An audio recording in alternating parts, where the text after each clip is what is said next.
شروع اللہ کا نام لے کر جو بڑا مہربان نہایت رحم والا ہے۔ فجر کی قسم اور 10 راتوں کی اور جفت اور طاق کی اور رات کی جب رخصت ہونے لگے، اور بے شک یہ چیزیں عقل مندوں کے نزدیک قسم کھانے کے لائق ہیں، اس بات پر کہ کافروں کو ضرور عذاب ہوگا۔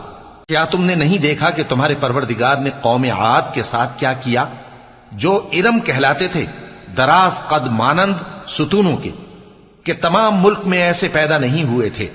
اور سمود کے ساتھ کیا کیا، جو وادی قرا میں چٹانیں تراشتے تھے؟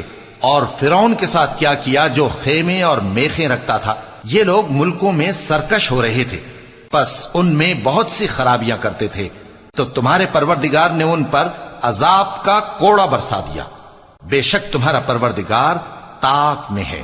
مگر انسان عجیب مخلوق ہے کہ جب اس کا پروردگار اس کو آزماتا ہے کہ اسے عزت دیتا اور نعمت بخشتا ہے تو کہتا ہے کہ میرے پروردگار نے مجھے عزت بخشی، اور جب دوسری طرح آزماتا ہے کہ اس پر روزی تنگ کر دیتا ہے تو کہتا ہے کہ میرے پروردگار نے مجھے ذلیل کیا۔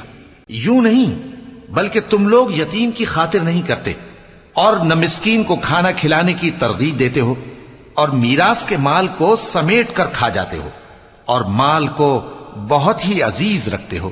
یوں نہیں، جب زمین کوٹ کوٹ کر برابر کر دی جائے گی اور تمہارا پروردگار جلوہ فرما ہوگا اور فرشتے قطار در قطار آ جائیں گے اور دوزخ اس دن سامنے لائی جائے گی، تو انسان اس دن سوچے گا، مگر اب سوچنے سے اسے فائدہ کہاں مل سکے گا؟